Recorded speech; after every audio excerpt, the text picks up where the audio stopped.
Hello नमस्कार दोस्तों, welcome back to my YouTube channel. इस वीडियो में CRPF tradesman and constable exam 2023 के लिए जीके जीएस के टॉप 25 क्वेश्चन डिस्कस करने वाला हूं। आपकी परीक्षा में 25 क्वेश्चन पूछे जाएंगे जीके जीएस के, तो आप वीडियो को एंड तक बने रहिएगा। इसी टाइप के आपकी परीक्षा में क्वेश्चन पूछे जाते हैं। तो आप सभी फर्स्ट क्वेश्चन का आंसर बताएंगे। इंद्र युद्ध अभ्यास किन दो देशों के बीच होता है? तो इंद्र युद्ध अभ्यास किन दो देशों के बीच होता है? इसका राइट आंसर भारत और रूस के बीच होता है। तो करेक्ट आंसर क्या है? डी ऑप्शन इसका राइट आंसर है। सूर्य ग्रहण भारत और नेपाल के बीच होता है। अगले क्वेश्चन का आंसर बताएंगे। और वज्र प्रहार किसके बीच होता है? तो भारत और यूएसए के बीच होता है, संयुक्त राज्य अमेरिका। और ब्रिटेन के बीच कौन सा बस होता है? तो वो होता है अजय वॉरियर। तो उसे भी ध्यान रखिएगा। नेक्स्ट क्वेश्चन का आंसर बताएंगे। दूसरा क्वेश्चन है डीआरडीओ की स्थापना कब हुई थी? तो डीआरडीओ की स्थापना हुई थी वर्ष 1958 में। इसका हेडक्वार्टर नई दिल्ली में है, तो उसे भी ध्यान रखिएगा। तीसरा क्वेश्चन है मुखौटा किस राज्य का नृत्य है? तो मुखौटा किस राज्य का है? अरुणाचल प्रदेश का है मुखौटा नृत्य। तो करेक्ट आंसर सी ऑप्शन हो जाता है। नेक्स्ट क्वेश्चन का आंसर बताएंगे सभी। चौथा क्वेश्चन है विश्व पृथ्वी दिवस कब मनाते हैं? तो विश्व पृथ्वी दिवस मनाते हैं 22 अप्रैल को। 22 मार्च को विश्व जल दिवस मनाते हैं। नेक्स्ट क्वेश्चन का आंसर बताएंगे। पाँचवा क्वेश्चन है कलिंग पुरस्कार किस क्षेत्र में दिया जाता है? तो विज्ञान संचार के क्षेत्र में कलिंग पुरस्कार प्रदान किया जाता है। ये ऑप्शन इसका राइट आंसर है। छठवें क्वेश्चन का आंसर बताएं सभी। भारतीय पेट्रोलियम संस्थान कहाँ स्थित है? तो भारतीय पेट्रोलियम संस्थान कहाँ पर है? देहरादून में। तो राइट आंसर क्या है? सी ऑप्शन इसका राइट आंसर है। देहरादून उत्तराखंड में है। सातवें क्वेश्चन का आंसर बताएंगे सभी। उबेर कप किसके लिए दिया जाता है? तो उबेर कप किसके लिए दिया जाता है? महिला बैडमिंटन के लिए। थॉमस कप पुरुष बैडमिंटन के लिए दिया जाता है, जबकि उबेर कप महिला बैडमिंटन के लिए दिया जाता है। ये ऑप्शन इसका राइट आंसर है। मिथाक्षरा पुस्तक किसने लिखी? तो मिथाक्षरा पुस्तक किसने लिखी? विज्ञानेश्वर ने। तो राइट आंसर क्या है? सी ऑप्शन इसका करेक्ट आंसर है। नेक्स्ट क्वेश्चन का सभी आंसर बताएं। 9वां क्वेश्चन है निम्नलिखित में से कौन माइक्रोसॉफ्ट से संबंधित है? तो माइक्रोसॉफ्ट से कौन संबंधित है? Bill Gates. तो करेक्ट आंसर क्या है? बी ऑप्शन इसका राइट आंसर है। अगले क्वेश्चन का सभी आंसर बताएं। 10वां क्वेश्चन है कोरिया का विभाजन किस समांतर रेखा द्वारा किया गया था? तो 38वीं समांतर रेखा द्वारा कोरिया का विभाजन हुआ था, जिसमें नॉर्थ कोरिया और साउथ कोरिया के बीच में 38वीं समांतर रेखा है। तो उसे भी ध्यान रखिएगा। डी ऑप्शन इसका राइट आंसर है। 11वां क्वेश्चन है मैग्सेसे पुरस्कार विजेता पहले भारतीय कौन थे? तो रेमन मैग्सेसे पुरस्कार सबसे पहले किसे दिया गया था भारत में? तो विनोबा भावे को दिया गया था। तो करेक्ट आंसर क्या है? डी ऑप्शन इसका राइट आंसर है। नेक्स्ट क्वेश्चन का आंसर बताएं सभी। 12वां क्वेश्चन है म्यांमार की राजधानी कौन सी है? तो म्यांमार की राजधानी कौन सी है? तो इसे नापीता भी बोलते हैं, नापीता। अब आपके अकॉर्डिंग क्या है कमेंट में जरूर लिखिएगा। इसमें ऑप्शन क्या है? नापीडा। तो बी ऑप्शन इसका राइट आंसर है। और इसमें से आपको 3 ऑप्शन ऐसे हैं जो बिल्कुल भी इसमें मैच नहीं कर रहे हैं। लेकिन आप किस तरह लिखते हैं? नापीता। कहीं कहीं नापीता लिखा रहता है, कहीं कहीं नापीडा लिखा रहता है। तो आप अपने अकॉर्डिंग लगाइएगा ऑप्शन के हिसाब से। 13वां क्वेश्चन है साइलेंट वैली प्रोजेक्ट का संबंध निम्नलिखित में से किस राज्य से है? तो साइलेंट वैली का संबंध किससे है? केरल राज्य से। तो करेक्ट आंसर क्या है? बी ऑप्शन इसका राइट आंसर है। नेक्स्ट क्वेश्चन का आंसर बताएंगे।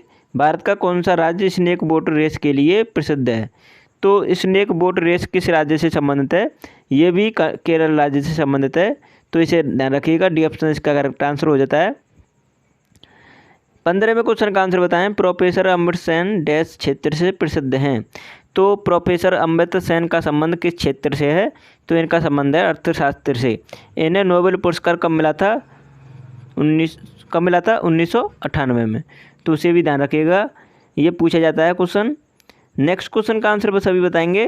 16वां क्वेश्चन है यहाँ पर निक्टालोपिया, जिसे आम भाषा में रतौंधी के नाम से जाना जाता है, किस पोषक तत्व की कमी के कारण होता है? तो निक्टालोपिया जिसे कहते हैं मतलब रतौंधी रोग। तो आपको निक्टालोपिया दे दिया जाए तो आप नहीं बता पाते, लेकिन रतौंधी रोग दे दिया तो आप बता सकते हैं किस विटामिन की कमी से होता है। तो विटामिन ए की कमी से होता है रतौंधी रोग, और इस विटामिन को रेटिनॉल के नाम से भी जानते हैं। तो इसका सबसे प्रचुर मात्रा में सोर्स क्या है? गाजर। गाजर आप अगर खाते हैं तो रतौंधी रोग सही हो जाएगा ऑटोमेटिक। विटामिन सी की कमी से कौन सा रोग होता है? स्कर्वी रोग। तो विटामिन सी का प्रचुर मात्रा में सोर्स कौन सा है? आंवला। तो इसके भी बारे में ध्यान रखना, सभी इंपॉर्टेंट क्वेश्चन है। नेक्स्ट क्वेश्चन का आंसर बताएं। 17वां क्वेश्चन है, ऑर्निथोलॉजी किससे संबंधित है? तो सभी जानते हैं ऑर्निथोलॉजी में किसका अध्ययन किया जाता है? पक्षियों के अध्ययन से संबंधित है ऑर्निथोलॉजी। तो करेक्ट आंसर क्या है? फोर्थ ऑप्शन इसका राइट आंसर है। एंटोमोलॉजी में कीटों का अध्ययन किया जाता है। नेक्स्ट क्वेश्चन का आंसर बताएंगे, मछलियों का अध्ययन किस में किया जाता है? इक्तियोलॉजी में मछलियों का अध्ययन किया जाता है। अगले क्वेश्चन का आंसर बताएं। 18वां क्वेश्चन है, भारतीय संविधान के अनुच्छेद 360 में क्या प्रावधान है? तो आर्टिकल 360 में किसका प्रावधान है? तो वित्तीय आपातकाल का संबंध है आर्टिकल 360 का। और वित्तीय आपातकाल अभी तक भारत में एक भी बार नहीं लगा है, तो उसे भी ध्यान रखिएगा, ठीक है। तो फर्स्ट ऑप्शन इसका करेक्ट आंसर हो जाता है। 19वें क्वेश्चन का सभी आंसर बताएंगे, विश्व व्यापार संगठन कब अस्तित्व में आया? तो विश्व व्यापार संगठन कब अस्तित्व में आया था? वर्ष 1995 में। तो करेक्ट आंसर क्या है? ये ऑप्शन इसका राइट आंसर है, फर्स्ट ऑप्शन। और आपको बता दूं, इससे पहले इसका नाम क्या हुआ करता था? गेट के नाम से जानते थे। ये भी आपसे पूछा जा सकता है। उस समय इसकी स्थापना कब हुई थी? 1948 में। तो उसे भी ध्यान रखिएगा। नेक्स्ट क्वेश्चन का आंसर बताएंगे सभी। 20वां क्वेश्चन है, यमुना एक्सप्रेसवे किन दो शहरों को आपस में जोड़ता है? इंपॉर्टेंट क्वेश्चन है। तो ये जोड़ता है आपका ग्रेटर नोएडा को आगरा से, ग्रेटर नोएडा को आगरा से जोड़ता है यमुना एक्सप्रेसवे। तो तीसरा ऑप्शन इसका राइट आंसर हो जाता है। नेक्स्ट क्वेश्चन का आंसर बताएंगे सभी। 21वां क्वेश्चन है, अगर आपने अभी तक हमारा चैनल सब्सक्राइब नहीं किया तो प्लीज़ कर लीजिएगा और वीडियो को लाइक कर दीजिएगा। तो 21वें क्वेश्चन का जल्दी से आंसर बताओ, निम्नलिखित में से कौन सा नृत्य रूप हिमाचल प्रदेश में प्रचलित है? तो कौन सा नृत्य रूप है जो हिमाचल प्रदेश में प्रचलित है? तो वो है नाटी। करेक्ट आंसर क्या है? फोर्थ ऑप्शन इसका करेक्ट आंसर है। इंपॉर्टेंट क्वेश्चन है, लाहो किस नृत्य, लाहो कहाँ का है? तो लाहो है आपका मेघालय का। करेक्ट आंसर बताएंगे तो इसका नाटी हो जाता है। 22वें क्वेश्चन का सभी आंसर बताएं। भारतीय संविधान का भाग डैश संविधान संशोधन से संबंधित है? कौन सा भाग है जो संविधान संशोधन से संबंधित है? तो वो है मतलब भाग 20। भाग 20 में और आर्टिकल कौन सा है? 368। तो उसे भी ध्यान रखिएगा, किसी भी तरह आपसे क्वेश्चन पूछा जाए तो आप आंसर कर सकें। 23वें क्वेश्चन का आंसर बताएंगे, मायोपिया का दूसरा नाम क्या है? तो मायोपिया का दूसरा नाम है निकट दृष्टि दोष। तो इसमें क्या कैसी बीमारी है ये? तो इसमें नज़दीक की वस्तु नहीं दिखती है, दूर की वस्तु दिखती है। तो ये रोग कौन सा है? निकट दृष्टि दोष। इसे दूर करने के लिए कौन सा लेंस उपयोग में लाया जाता है? तो वो निकट दृष्टि दोष को दूर करने के लिए अवतल लेंस का उपयोग किया जाता है। जबकि दूर दृष्टि दोष को दूर करने के लिए कौन सा लेंस यूज किया जाता है? तो उसका दूर करने के लिए उत्तल लेंस का उपयोग किया जाता है, और उसे क्या कहते हैं? हाइपरमेट्रोपिया। तो उसे भी ध्यान रखिएगा। नेक्स्ट क्वेश्चन का आंसर बताएंगे। 24वां क्वेश्चन है, सुंदरबन डेल्टा डैश नदियों द्वारा निर्मित है? तो सुंदरबन का डेल्टा किन किन दो नदियों के द्वारा निर्मित है? तो वह है गंगा और ब्रह्मपुत्र नदी के द्वारा बनता है सुंदरबन का डेल्टा। तो फर्स्ट ऑप्शन इसका राइट आंसर हो जाता है। अगले क्वेश्चन का आंसर बताएंगे। 25वां क्वेश्चन है, दुनिया की दूसरी सबसे ऊंची पर्वत चोटी K2 जिसे गॉडविन ऑस्टिन भी कहते हैं, निम्नलिखित में से किस पर्वत सीरीज में पाई जाती है?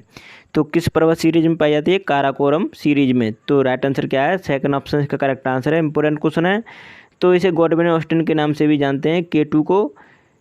तो आई होप आपको वीडियो पसंद आई होगी। अगर आपने अभी तक हमारे चैनल सब्सक्राइब नहीं किया है तो प्लीज़ कर लीजिएगा और वीडियो को लाइक कर दीजिएगा।